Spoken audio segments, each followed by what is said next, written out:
guys, welcome to another vlog. This is Cherry from Edmonton, Canada. And right now we're still in Singapore. This is our third day in Singapore and we are out and about again. Ang lakad naman namin today is Sentosa. So we were about to check out from our stay for 3 days at Butternut. Although we're going to check in one night only at Sentosa tonight because we will be staying at Village Hotel for tonight to enjoy swimming and enjoy the amenities of the hotel. But aside from that, we will be doing a lot of different activities that's good for teenagers, especially my kids at Sentosa. So we will be like 2 days and 1 night at Sentosa. And then after that, we will be back here again at Butternut. Ang gagawin namin, we will leave our large luggage sa hotel since dito rin naman kami check-in the next day. But before proceeding to Sentosa, since magto 12 o'clock na, magla-lunch muna kami sa Kilini, somewhere here. Merong malapit na Kilini dito. Kanina umaga dyan na ako nagkape. But we wanted to give it a try for lunch kasi isa rin yan sa mga kinakainan ko ng mga fried rice before. Hopefully they have it. Although what I've seen this morning mostly were breakfast. Pero meron din, may mga kanin din. So, mga gutom na rin. Magla-lunch muna kami dyan before going to Sentosa. Please stay with us and we're gonna share our adventure at Sentosa for the next 2 days. See you in a while. Okay. Let's go sa go. Pero lunch muna. Ano to dyan? Parang Malay food to. Malay, no? Padang. Ito, dun sa malapit sa hotel namin, maraming mga kainan. Although majority sa gabi, bar and restaurants. Pero merong mga, may nasi lemak. Ito, this one, Kilini. May nasi lemak. Baka ito special nila. But this is special, no GST. So, ito yung mga pagkain nila dito sa Kilini. There you go. Ito yung iba. Oh, they also have all-day dim sum. Oh. They have Yakult drinks. Oh. Yakult coconut juices. They mix. Yan, going for nasi lemak. Pero at this point of time, hindi pa ako nakapag-chicken rice. Pero itong binata ko, nakapag-chicken rice na. Siguro one of these days, pag nagpunta kami sa Bidok, kasi pupunta kami ng isang community at dati namin pinirhan sa Bidok. So doon kami kakain sa yung community hawker talaga. Siguro doon ko na lang titignan ang chicken rice.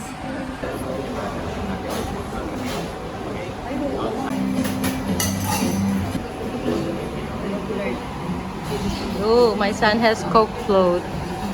Okay, ito naman yung sa kapatid ko, Misham. Anong base yung sauce niya? Hindi mo alam. Naka-vlog ka pa naman. Hindi ko alam. Taga Singapore siya. Edit. So, ito naman yung order ng kapatid ko, Misham. So, noodles siya. Tapos may konting, actually soupy siya. Pero hindi ko alam kung anong base nito. Never ko pa ito natikman before eh. Ay, patikim ako. Ha? Patikim.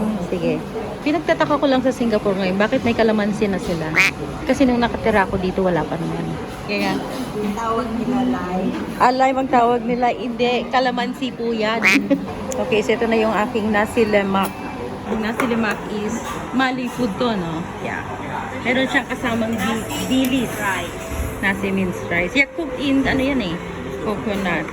Tapos ito sambal. Ito yung sambal. I-mix mo yung sambal. Ayoko, manghang. Para hindi siya masyado malasa yun. Tapos ito yung sa binata ko, fried rice, syempre. Tapos with luncheon meat. Wow, ang lalaki ng tipak ng luncheon meat. And then with extra chicken cutlet. Yung dalaga ko, syempre, kundi butter kaya toast. Okay. Chow. Ito ng egg. Cup natin. Ay, hindi na siya masyadong runny. Okay, kain po tayo. Oh, pandan. Parang green naman yung yung kanin ko. Parang pandan siya, no? So, masarap kainin to. Parang a little bit of everything in one bite. Chicken. Lagyan natin ng sambal. Tapos, dilis. Sambal. Most likely. Tapos ito, ano to, Jeff? Ota? Opa. Ota, ano siya? Parang fish. Fish cake?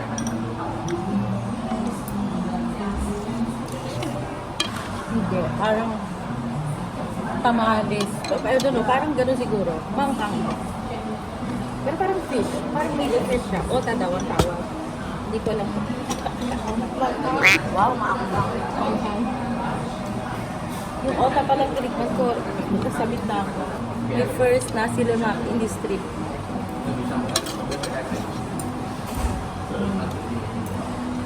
Sarap. Crispy ng chicken. You might wanna taste my chicken. Ay, we're the same. Pareho ka na. Cutlet din pala. Yan Ano na. yung lisa? Take some of my food, darling. If you want. Maanghang siya. Okay, kain lang po kami. And then, we'll see you in Sentosa. We're off to Sentosa. Maganda pala pag dito. May car ka papasok dito.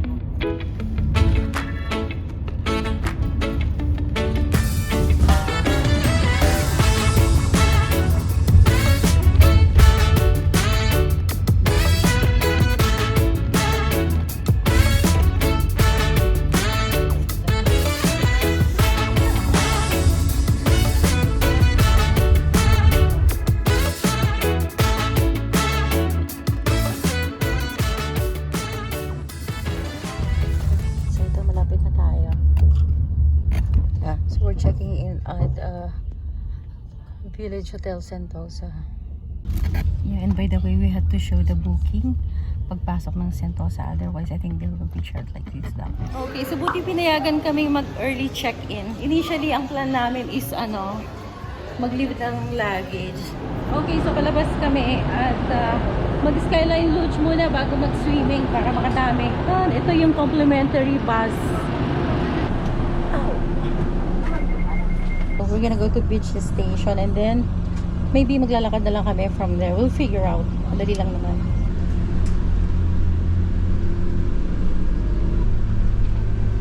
This is not the India station.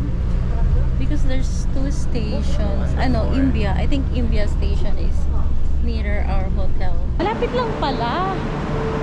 Oo, kasi it's Outpost Hotel. Nandito lang pala yung shuttle. Tapos, okay, we'll figure out from here. Okay, sige, we'll figure out kung saan pupunta. Roof Garden, Palawan Beach Walk.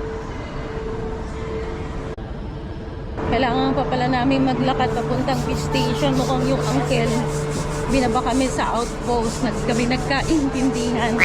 Minsan kapag yung really matigas yung accent, hirap makaintindi. It's a mini trash lab. It's a machine that converts waste into sustainable fashion. There's more over there. I don't know kung may food court, may mga kainan, no? Elevator. Sige, cheers. So, we're still figuring out where is Skyline Lodge. What is that? Ah, that's the iFly. I think iFly. And this is the Sensory. Yung bago. And this is the iFly. May mga food court around. Oh my God, ang init lang. Okay, we'll figure out nga. Wala pa ako nakikitang sign about Skyline Lodge. Yeah, so we're here. Ito, Skyline Lodge. To the right. Parang nagbabaga ang init right now. 2:45. Pero sige, laban lang. Oh, may coffee bean and tea leaf dito. So we go this way. Ayun, nakikita ko na yung logo ng Skyline Lodge over there. Okay, here we go. Okay, hindi ako nag-book online so bili na lang tayo dito. May ticketing naman. Walk-in purchase for the green. Dito kami sa may walk-in. And then we're getting yung 2 rides lang. Since walk-in is not available kasi marami daw yata walk-in today, i-check muna namin online kung merong slot available for later. Otherwise, we'll do it early tomorrow na lang. We have to book tickets online.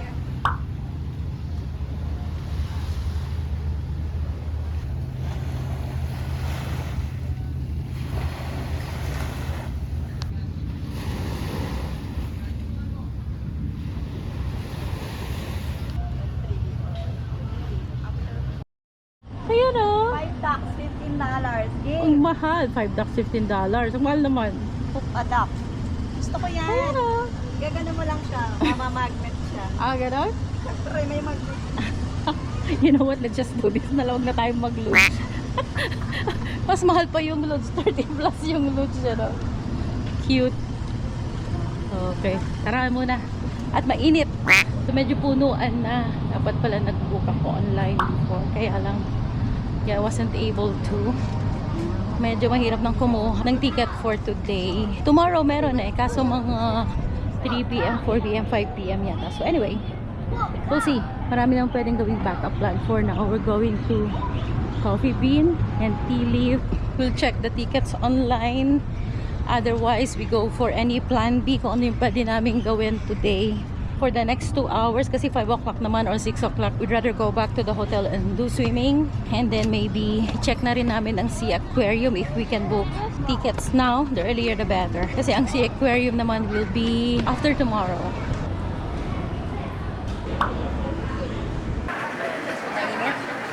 Okay, so nandito lang muna kami sa tapat ng Coffee Bean and Tea Leaf. Actually, nag-order kami ng cold drinks. Kasi nga sobrang init, and while we're figuring things out, ayan, nagbubook na kami ng ticket for tomorrow, Mega Zip Adventure. Good thing the ticket is all day. So pwede kaming pumunta siguro, itry namin bukas, the first thing in the morning na opening Mega Zip.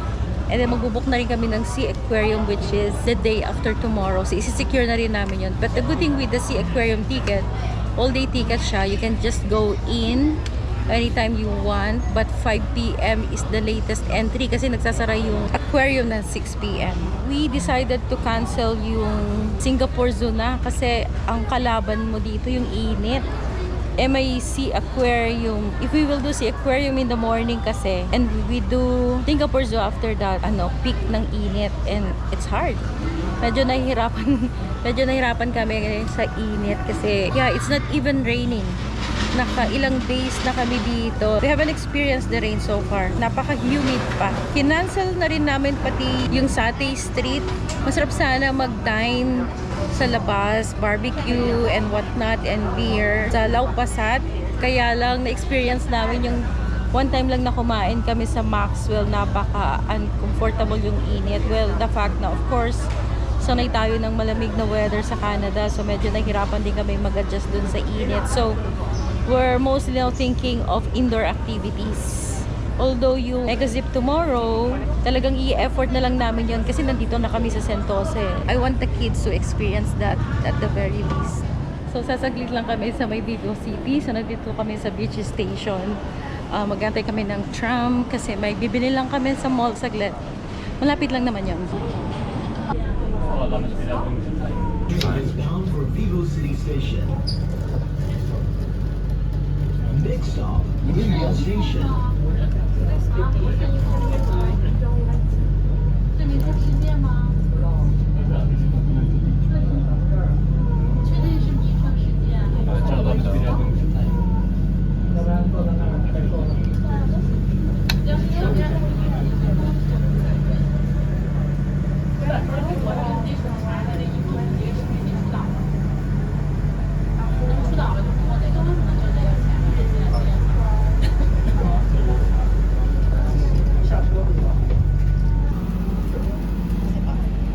Next stop, Resorts World Station. Singapore's only first integrated family resort. Resorts World Sentosa will complement the island's exhilarating mix of world-class entertainment, hotels, and attractions such as Universal Studios Singapore. I'll drive right to that. Oh, there's not. No driver on the front. Automated. We're out of the island. We're going to the main island.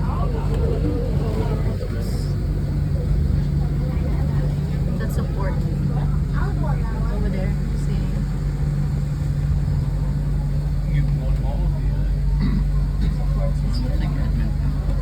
It's like Redmond. They're so mean. But I think they're slowly moving out this port already. Like, they're going to have like one port, one main one into us. That's what I've read. Oh, they're taking us to downtown, where we are last night. Okay, we're getting off now to Vivo City Station. Resorts World Station.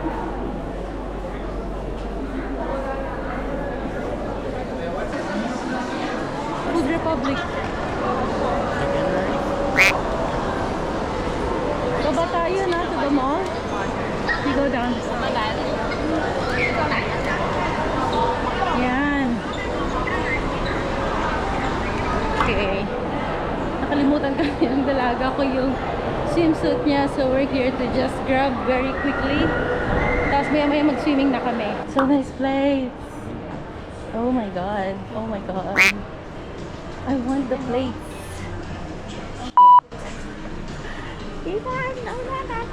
So Orchard. Orchard has tanks. Oh my goodness. Don't bring me here. Do not bring me here because I'll go shopping. The same? Yeah, the same stuff. Yeah. Like, see that brown bag there? Yeah. I have the black one. Yeah. What about the pricing? Pricing is good?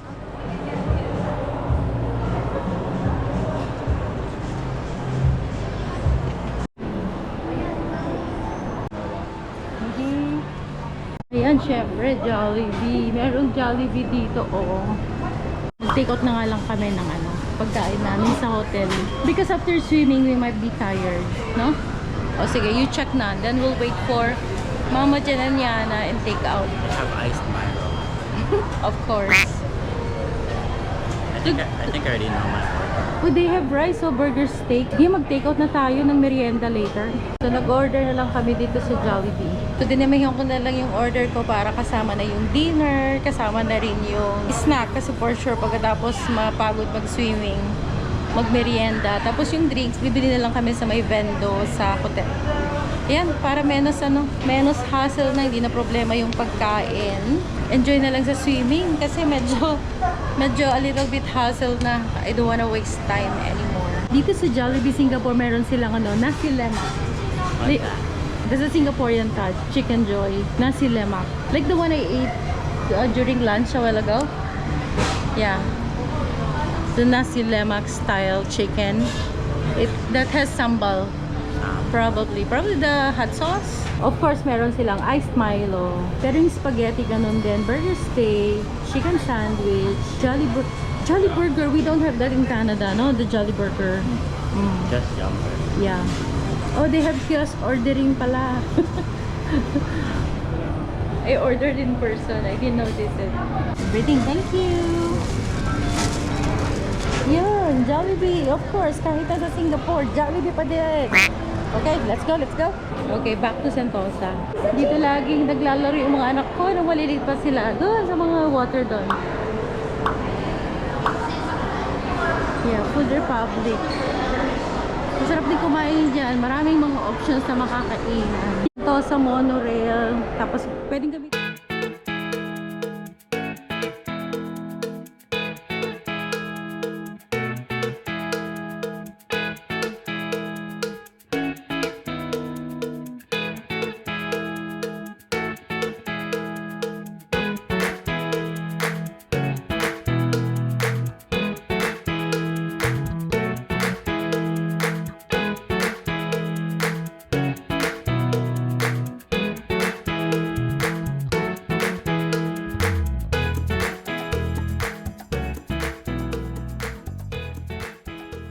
Next stop, Resorts World Station, Singapore's only plus integrated family resort. Resorts World Sentosa will complement the island's exhilarating mix of world-class entertainment, hotels, and attractions such as Universal Studios Singapore. Universal Studios. The entrance. Resorts World Station. Alight here for Resorts World Sentosa. Please mind the platform gap. So from Imbia Station, we're just gonna walk 3 minutes to Village Hotel. So pagdating sa hotel, kain na muna siguro. Ayun, Village Hotel. Okay, let's go. So, okay, thank you. Yung Village Hotel. Oh. So, ito yung path. That one. So, Village Hotel Sentosa. So, here. Magkakatabi kasi lahat yan. Barracks, mess hall, outpost. Okay ka lang dyan? Kaya mo? Hindi mo kaya? Meron ka kayang path? Utay-utayin mo na lang. Oh, you guys go ahead. Wait for us over there. Okay, I don't know what hotel is. Malalaman, likod to eh. Okay, so from Imbia, yun. So yun yung Imbia Station. Yun ang path papunta dito. Paakyat. So dadaan na lang yung mga iba-ibang hotel. Okay. We will figure out. Pero 3 minutes away lang, so shouldn't be that far.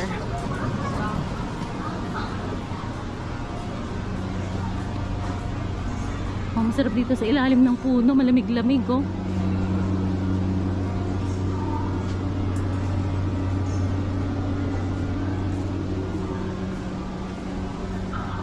Nice. What hotel is that? I have no idea. I think that was Most likely. It's like different hotels, like after one another. Oh, I love that. The plants.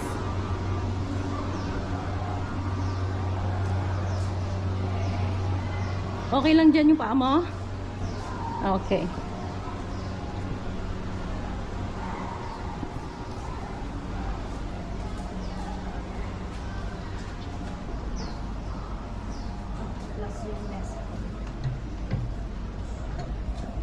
Ang ganda ng mga puno, oh. Ito itong mga may wavy design. Yan na yung Village Hotel. Yun. Yeah, so, kung pupunta ng Imbia Station, yun lang din ang sasakyan. Yo, here we are, oh. Village Hotel. And this is the mess hall. Mess hall. Ah, pwede rin dyan. Tapos pakaliwa, no? Oh my God, nakakita ako ng tubig. Gusto ko nang mag-swimming.